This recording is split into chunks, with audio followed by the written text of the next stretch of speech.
So you just started your business, you've been servicing a few customers, but you don't think your pricing is on par with the quality of services you're offering, or maybe you're just starting off and you're just very scared to charge too high of a price because you may lose out on customers. In this video, I'll be talking about pricing your car detailing services.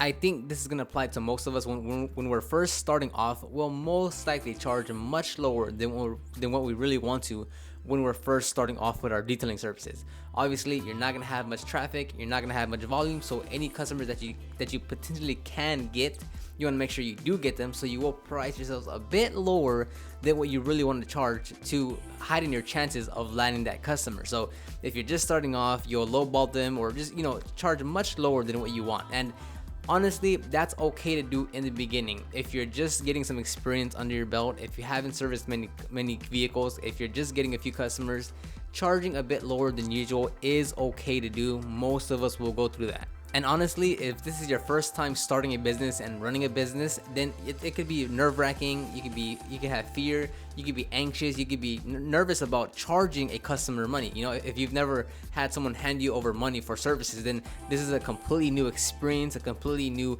scenario for you to go through. So by all means, charging low when you're first starting off is acceptable. That's okay. Not making as much per hour is absolutely fine when you're first starting off, because you're trying to figure everything out. You're trying to see, is this a good price? Is the customer going to leave me for this price? Charging low in the beginning is okay to do. Now, a question I get asked a lot and I see all across YouTube and Google is, hey, how much should I charge for my services? Now, there's quite a few variables that you have to take into consideration when you're asking this question and when you're receiving answers. Now, these are in no particular order, but number one is, where do you live?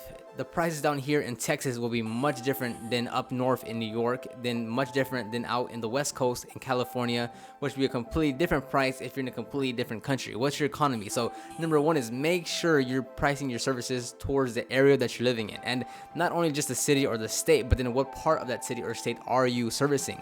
Maybe there's a higher affluent area that can afford more, as opposed to a more lower income area. That's just the nature of the beast. You have to take that consideration. So where do you live? What county, city? What are people willing to pay in that area?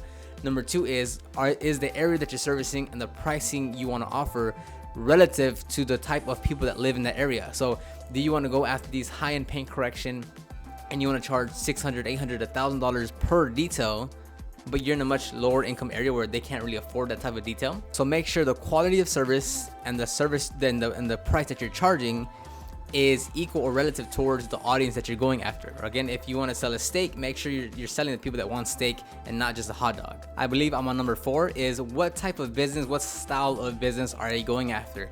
Do you want to go for the high-end market where you don't service as many customers per week or per month, but the average ticket price is a lot higher, as opposed to someone that wants to go for more just basic car washes, interior cleanings, where you're just wiping it down and you're charging a much lower price, but you are having a higher volume per week and per month? So where do you want to go for the high-end services, for the more convenient and affordable services? Do you want to be somewhere in the middle? Do you only want to offer exterior? Do you only want to offer interior?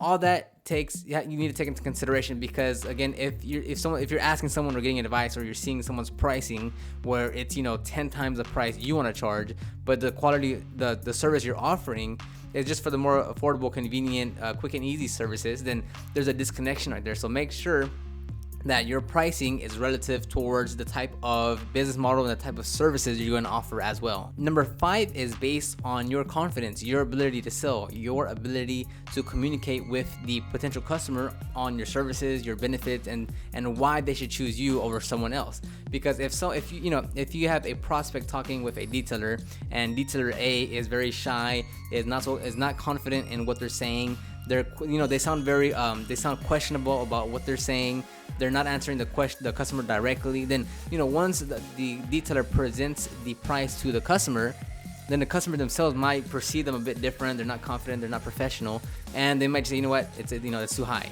Whereas detailer B might be confident, will show them firsthand, will show them a demo on the interior or the exterior, they'll walk them through the process, they'll show them examples of other cars that they've had, and he's charging or she's charging, 5 times more than what detailer A was, and that potential customer will be more than happy to pay that price because of the ability that that detailer B was able to communicate to the customer. So you have to take into mind of how well you can sell, how well can you communicate your services, your benefits to the end customer or to the end potential customer on what they need. Number 6 is it's a bit complex and a bit advanced, but it's also based on the volume and demand that you're getting. So when you're first starting off, you have no demand, there's no traffic, there's no volume coming towards you, right? You don't have an influx of customers, of prospects reaching out to you saying, hey detailer, I want you to service my car, can you do it? You don't have that yet. So in the beginning, that's not going to be a part of your equation. But once you start to grow and start to scale and start to get a lot more traffic, a lot more leads, a lot more prospects into your business of people reaching out to you asking for your services,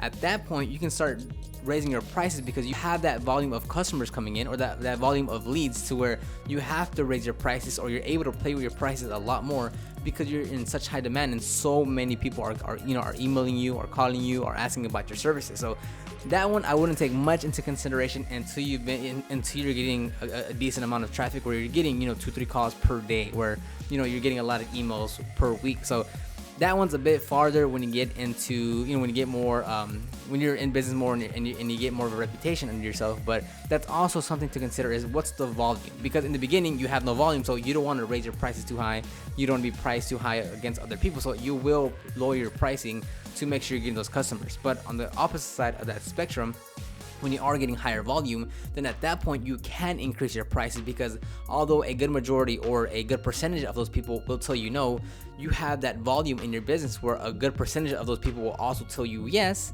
and you'll still be able to turn a high profit and be very, very busy. Those are the 6 things you need to keep in mind when you're pricing your services. As always, leave a comment down below with some comments, questions, suggestions that you have on this video.